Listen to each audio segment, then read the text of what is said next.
देखिए class 12 chemistry में chapter 1 solution. आपको पहला पार्ट मैंने पढ़ाया था एलिवेशन ऑफ बॉइलिंग पॉइंट। अब यहाँ पर दूसरा पार्ट क्या है, डेस्परेशन ऑफ फ्रीजिंग पॉइंट। ठीक है, ये भी क्या है, एक तरह का फॉर्मूला है, इसके बेस पे न्यूमेरिकल आते हैं।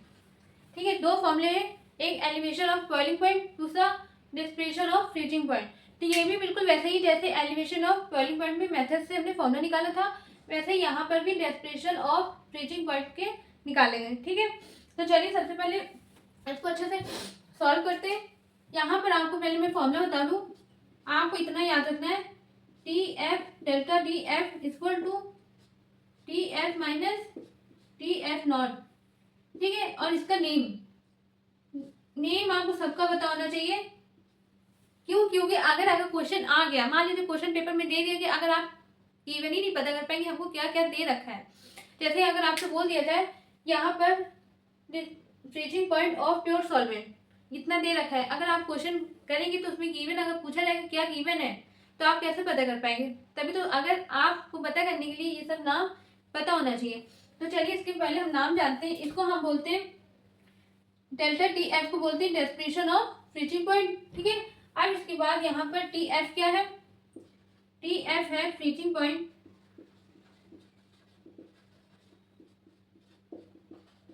Of solution. ठीक है, या प्योर सॉल्यूशन, और ये है freezing point of pure solvent. ठीक है, आपको नाम बताओ ना जी, मैं बार बार आपसे कह रही हूँ, बच्चे अगर पता क्या करते हैं, सिंबल तो याद होता है पर पेपर में क्वेश्चन में सिंबल नहीं दे रखा रहता है, लैंग्वेज फॉर्म में दे रखा है। अब आपको उसको पता करना पड़ता है कि हमको क्या दे रखा है। ठीक है, तो हम इसलिए बार बार कह रहे हैं इसको नेम आपको पता होना चाहिए कि क्या हमसे इवन दिया गया, मतलब क्या हमको क्वेश्चन में दे रखा है, हमको नाम से ही पता चलेगा। ठीक है, अब चलिए इसके बाद हम ये थ्योरी लिख रहे हैं, यहाँ पर ध्यान समझिएगा। Desperation in freezing point is directly proportional to the molality। क्या बोला गया है?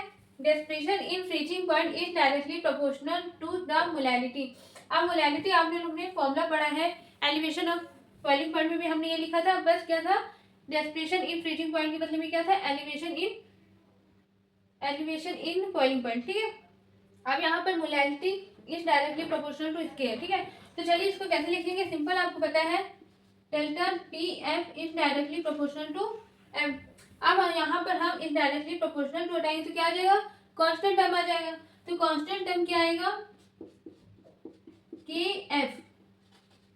अब यहाँ के एफ क्या है आप बताइएगा, अगर आप लोगों को पता है, नहीं पता है, देखिए ये थ्योरी, ये डेरिवेशन आपको पेपर में नहीं आएगी, डेरिवेशन करके दिखाएंगे। ये मैं इसलिए बता रही हूँ, अक्सर बच्चे फॉर्मूला भूल जाते, कंफ्यूज हो जाते हैं कि फॉर्मूला हमको क्या था उसमें हम भूल गए पेपर में। तो आप बस इतना याद रखिएगा, ये और एक ये दो चीज याद रखिएगा, delta T F equal to T F minus T F naught, और एक ये, या तो ये याद कर लीजिए या तो ये। ठीक है, आप लोग खुद माइंड में अगर ये दो में प्रैक्टिस कर लिया आप लोग को याद हो जाएगा माइंड में। तो इसलिए हम ये डेरिवेशन पेपर में नहीं आता है, पर इसके बेस न्यूमेरिकल बहुत आते हैं। ठीक है, अब न्यूमेरिकल में बताएंगे, अभी के लिए फिलहाल ये अच्छे से समझिए। ये के एफ क्या है, where K F is a constant and is known as, इस कांस्टेंट टर्म को क्या बोलते हैं, मोलर डेस्परेशन कांस्टेंट। और ये हो गई फर्स्ट इक्वेशन। ठीक है, अब इसको अच्छे से आप लोग नोट करेंगे, फिर रफ करके हम नेक्स्ट लाइन से आपको बताते हैं। अब आप लोग ने नोट कर लिया होगा। अब इसके बाद आप लोग ने इक्वेशन मानी थी delta D F equal to K F M, ये इक्वेशन थी हमारी फर्स्ट। ठीक है, अब यहाँ पर क्या लिखेंगे, अकॉर्डिंग टू द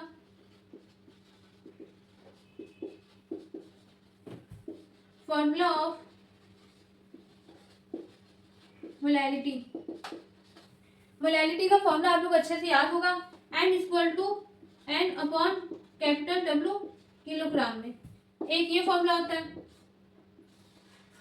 और m equal to n upon capital W, अगर ग्राम भी दे रखे तो इंटू 1000 से मल्टीप्लाई। ठीक है, अब यहाँ पर n क्या है आप लोग अच्छे से पता है, where n is a number of moles, तो n का फॉर्मूला क्या होता है, W अपॉन MO। ठीक है, अब W यहाँ पर क्या है, वेट ऑफ सॉल्यूट, MO क्या है, मोलर मास। ठीक है, तो चलिए इसको यहाँ पर पुट करते हैं, तो क्या आएगा, इसका तो कोई फॉर्मूला अप्लाई नहीं होगा, यहाँ पर हम अप्लाई सीधे करते हैं, क्या होगा, m equal to n into sorry W upon MO into W, और यहाँ पर ग्राम इंटू 1000। ये फॉर्मूला को निकालना है यहाँ पर पुट करने के लिए, इसको मान लेना सेकेंड इक्वेशन। ठीक है, अब यहाँ पर आप मानिए तो मानिए, कोई बात नहीं, फिर लिखिए from equation second, sorry from equation first. अब यहाँ पर मोलैरिटी का फॉर्मूला अप्लाई कर दीजिएगा, ये फॉर्मूला हमारा बन जाएगा। देखिए क्या होगा, फ्रॉम इक्वेशन फर्स्ट, अब delta TF equal to KF into W into 1000 upon में MO into capital W gram में, ये फॉर्मूला बन गया।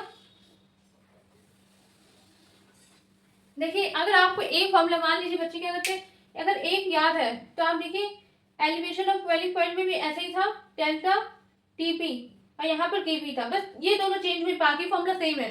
आपको अगर एक याद हो, चाहे इसका याद कर लीजिए चाहे इसका, तो आप लोग आराम से निकाल लेंगे। अब इसके बाद आप लोग उसको अच्छे से समझिएगा और फॉर्मूला आराम से याद करिएगा। इसके बाद हम नेक्स्ट वीडियो में नेक्स्ट टॉपिक के साथ ये न्यूमेरिकल लेकर के आएंगे। ठीक है, आप लोग उसको प्रैक्टिस करिएगा, फॉर्मूला भी याद होना चाहिए। और नेमिंग, मतलब नेम क्या, इसको हम क्या बोलते हैं, इसको हम क्या बोलते हैं, नंबर ऑफ मोल्स बोलते हैं। जैसे हमको इसका पता है कैपिटल W क्या है, वेट ऑफ सॉल्वेंट, तो सबका नेम भी पता होना चाहिए। क्यों, क्योंकि अगर क्वेश्चन दिया गया तो वो लैंग्वेज फॉर्म में क्वेश्चन आएगा, तो उसका नेम को हमको पता होना चाहिए कि हमको दे रखा है। तो हम न्यूमेरिकल लेकर के आएंगे, और एक न्यूमेरिकल आप लोग को भी हम देंगे ताकि आप लोग सॉल्व करिएगा।